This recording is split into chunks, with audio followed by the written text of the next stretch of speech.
Programme news watch میں ایک بار پھر آپ کو ناظرین خوش آمدید کہتے ہیں، اور پروگرام کے اس مرحلے میں ہم بات کریں گے کہ کس طرح سے ملک کے مختلف حصوں میں اور خصوصی طور پر لاہور کے ایک حصے میں انسانی صحت کے ساتھ کھیلا جا رہا ہے، اور کس طرح سے کھیلا جا رہا ہے کہ وہاں پر اس سلاٹر ہاؤس میں کس طرح سے جو مردہ حرام جانور ہیں ان کو پروسیس کر کے ان کو مختلف طریقوں سے ان سے تیل اور گھی حاصل کیا جاتا ہے، اور پھر کس طرح سے وہ تیل اور گھی ہم آپ تک بازاروں میں پہنچتا ہے اور پھر اس کا استعمال ہوتا ہے۔ یعنی یہ سب کچھ دیکھ کر انسانی عقل بھی حیران ہو جاتی ہے کہ یہ کیسے سب کچھ کیا جا رہا ہے۔ دنیا ریسرچ سیل نے اس پر خصوصی ایک رپورٹ تیار کی ہے، آئیے آپ کو دکھاتے ہیں کہ ان سلاٹر ہاؤسز میں کیا ہوتا ہے۔ سمن خان کی رپورٹ دکھاتے ہیں آپ کو۔ حفظ ایمان ہے، صحت مند معاشرے کی تکمیل کا انحصار صفائی پر ہی ہے۔ اس طرح کی بہت سی مثالیں ہم اپنی روزمرہ زندگی میں آئے روز سنتے رہتے ہیں، لیکن ان مثالوں پر کتنا عمل ہوتا ہے یہ دیکھنے کے لیے چلتے ہیں بابو صابو نالے کے ساتھ قائم بکر منڈی کے سلاٹر ہاؤس میں۔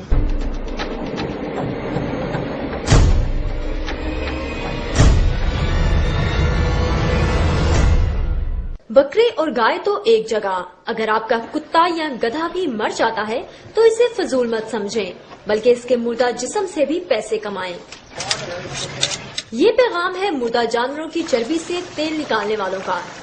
دنیا ریسرچ سیل اور محکمہ ماحولیات کی ٹیم نے جب بکر منڈی مصباح خانوں کے گرد و نواح کا دورہ کیا تو معلوم ہوا کہ یہاں مردہ گدھے، کتے، چوہے اور دیگر مردہ جانوروں سے نکالی گئی چربی کو پگھلا کر تیل نکالا جاتا ہے، جو مضر صحت اشیاء بیچنے والوں کا کاروبار چلانے میں مدد دیتا ہے۔ اس کو زیادہ تر لوگ جو نا وہ ڈبوں پیپوں میں ڈال کے مختلف بیچ دیتے ہیں، اس کو لوگ مس یوز کرتے ہیں مختلف، جیسے جلیبیاں اور چپس وغیرہ کے لیے، اور جو بہت ساری جو چیزیں جو نا جیسے چرگا وغیرہ کر لے اس کے استعمال ہو رہی ہیں۔ دہی، جیلی، ٹافیوں، کھانے کی مختلف اشیاء، ادویات، لپسٹکس اور دیگر کاسمیٹکس میں استعمال ہونے والی جیلاٹن بھی شہریوں کی صحت کے ساتھ کھیل کھیلنے والے یہی بیوپاری تیار کرتے ہیں۔ یہاں مردہ جانوروں کی جلائی گئی ہڈیوں کے صفوف سے جیلاٹن بنائی جاتی ہے۔ مردہ اور ذبح ہوئے جانوروں کا استعمال تو اپنی جگہ، ان کارخانوں میں لاہور بھر کے ہوٹلوں سے بچی ہوئی ہڈیاں بھی ریسائیکل کی جاتی ہیں۔ استعمال شدہ ہڈیوں اور گوشت کو دھوپ میں پھیلا کر خشک کیا جاتا ہے، پھر انہیں مشین میں ڈال کر تیل نکالا جاتا ہے، جس سے برتن اور کپڑے دھونے والا صابن اور سرف بنایا جاتا ہے۔ استعمال شدہ ہڈیوں اور گوشت کو ابالنے سے نکلنے والے کیڑوں سے نظریں چرائے یہاں کام کرنے والے افراد اسی فضلہ سے چربی نکالتے ہیں۔ جانوروں کے خون کو بھی یہاں بڑی مقدار میں پکایا اور خشک کیا جاتا ہے، جس سے مرغیوں کی فیڈ میں ڈلنے والی کھاد بنائی جاتی ہے۔ جو یہ خون جلا رہے ہیں، خون کا یہ خشک کر کے اس کا پاؤڈر بنا کے اور یہ آپ کو دکھائی تھی، جو یہ مختلف جانوروں کو دیتے ہیں، جو ہماری 6 مہینے میں تیار ہو جاتی ہے مرغی جو ہم کھاتے ہیں۔ یہ بازاروں سے مہنگے داموں ملنے والی سوسیجز اور ہاٹ ڈاگز کا بنیادی جز یعنی انتڑیاں بھی انہی مصباح خانوں میں تیار کی جاتی ہیں۔ بدبو اور گندگی کی پرواہ کیے بغیر یہ لوگ چھوٹے جانوروں کی انتڑیوں کو دھونے کے بعد نمک لگا کر محفوظ کرتے ہیں، اور بڑے جانوروں کی انتڑیوں میں ہوا بھر کر انہیں سکھایا جاتا ہے، اور پھر انہیں بیرون ملک برآمد کیا جاتا ہے۔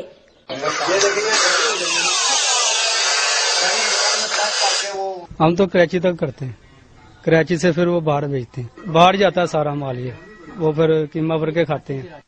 اس تمام عمل کے دوران ان مصباح خانوں سے نکلنے والا فاضل مادہ نالیوں میں بہہ جاتا ہے، جو آخر میں بابو صابو نالے میں جا گرتا ہے۔ آبادی میں قائم ان مصباح خانوں سے اٹھنے والا دھواں اور بدبو آس پاس کے مکینوں کے لیے بھی پریشانی کا باعث ہے۔ مجھے ٹی وی ہو گئی، بچے ہمارے بیمار رہتے ہیں، ہمارے والد صاحب کو ٹی وی ہو گئی، ہماری مشیرہ کو ٹی وی ہو گئی۔ شکایت وغیرہ کی ہے میونسپل وغیرہ سے، تو کوئی ایکشن نہیں لیا انہوں نے۔ گو کہ لاہور کی آبادی میں قائم ان مصباح خانوں میں حلال و حرام ہر قسم کے جانوروں کے تمام اعضاء کو مختلف استعمال میں لایا جاتا ہے، جو کسی نہ کسی طرح ہماری روزمرہ استعمال کی اشیاء کا حصہ بنتے ہیں۔ حکومتی عہدیداروں کی جانب سے مصباح خانوں کو رہائشی اسکیموں سے دور منتقل کرنے اور ان کارخانوں میں سائنسی طریقہ کار سے حلال جانوروں کے اعضاء کو استعمال میں لا کر شہریوں کے ساتھ ساتھ یہاں کام کرنے والوں کو بھی بیماریوں سے بچایا جا سکتا ہے۔ آپ نے اس رپورٹ میں دیکھا کہ سلاٹر ہاؤس میں کیا کچھ ہو رہا ہے اور کس طرح سے انسانی صحت کے ساتھ کھیلا جا رہا ہے۔ اس کے نتیجے میں جو تیل اور جو گھی بن رہا ہے وہ کس طرح سے بازاروں میں پہنچ رہا ہے اور پھر آخر کار یعنی الٹیمیٹلی جا کر وہ ہماری اور آپ کی خوراک کا حصہ بنتا ہے. اس حوالے سے بھی دنیا نیوز کے ریسرچ سیل نے ایک رپورٹ تیار کی ہے اور یہ رپورٹ بھی سمن خان نے تیار کی ہے. آئیے آپ کو دکھاتے ہیں کہ کس طرح سے ہم آپ تک یہ جو تیل وہاں سے نکالا جا رہا ہے کس طرح سے ہم تک پہنچتا ہے. دنیا ریسرچ سیل لاہور نے جب بکر منڈی بسپا خانوں کا دورہ کیا تو معلوم ہوا کہ یہاں حلال جانوروں کے ساتھ ساتھ مردہ گدھے، چوہے اور کتے جیسے حرام جانوروں کی چربی سے بھی تیل نکالا جاتا ہے، جو کھلے تیل کے نام سے دکانداروں کو سستے داموں بیچا جاتا ہے. شہریوں کی بڑی تعداد بھی پیکٹ والا مہنگا تیل خریدنے کی بجائے مارکیٹوں سے عام ملنے والے کھلے تیل کو سستا ہونے کے باعث ترجیح دیتے ہیں. ریل میں چلنے میں بھی آپ صوفی کا لے لیں ایک پیکٹ 1 کلو لیٹر کا، وہ آپ کو 140 150 روپے لیٹر دے رہے ہیں. وہ اسی سے ہم لے رہے ہیں وہ ٹینکر، وہ ہم 110 روپے کلو بیچ رہے ہیں. پبلک جو غریب ہے وہ ان کو جاری سوٹ ہی نہیں کرتی اتنی زیادہ مہنگائی. بازاروں میں فروخت ہونے والی کھانے پینے کی تلی ہوئی اشیاء بھی اسی غیر معیاری، سستے اور مضر صحت تیل میں بنائی جاتی ہیں. مضر صحت تیل کی حقیقت سے نظریں چرائے دکاندار اپنا کاروبار چلا رہے ہیں. سارا پتا ہے کہ کھلا تیل جڑا نا یہ جراثیم والا ہوتا ہے، اپنا وقت ہی پاس کرنا ہے نا، ان کو نہیں کچھ لبدا، مہنگائی بہت ہے. دنیا ریسرچ سیل کی جانب سے مذبح خانوں پر مارے جانے والے چھاپے کے دوران یہ بات بھی سامنے آئی کہ یہاں حلال و حرام جانوروں کے اعضاء کو مختلف استعمال میں لایا جاتا ہے، جس سے شہریوں کی صحت کو نقصان پہنچ رہا ہے.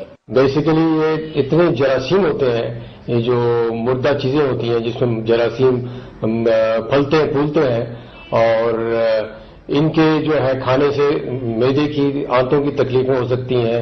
کرونک ڈائریا یعنی کہ آنتوں میں جو جلاب وغیرہ لوگوں کو لگ جاتا ہے وہ ہو سکتا ہے. حلال و حرام کا بلا تفریق استعمال اسلام کی روح سے بھی ناجائز ہے.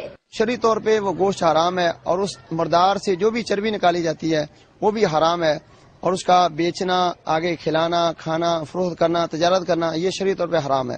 رپورٹ نشر ہونے کے بعد مذبح خانوں کی سامنے آنے والی حقیقت پر شہری بھی تحفظات رکھتے ہیں. حکومت کا تو اولین فرض ہے کہ وہ اس چیز کو ضرور دیکھیں، کیونکہ عوام تو ویسے ہی پس رہی ہے، اور مزید آپ اس طرح کے کام کریں اور پھر یہ دیکھا جائے تو قانونا اور اصولاً جرم ہے. شہریوں کی صحت کے ساتھ کھیل کھیلنے والوں کا تعین کر کے دنیا نیوز نے تو اپنی صحافتی ذمہ داری پوری کی، لیکن اب دیکھنا یہ ہے کہ حکومت اس مجرمانہ کاروبار کو روکنے کے لیے کیا اقدامات کرتی ہے. کیمرہ مین اعجاز علی کے ساتھ سمن خان، دنیا ریسرچ سیل، لاہور. یہ رپورٹس چلنے کے بعد اب اطلاعات یہ آئی ہیں کہ لاہور کی انتظامیہ نے اس پر فیصلہ لے لیا ہے اور اس کے خلاف کارروائی کا آغاز کر دیا ہے. کس قسم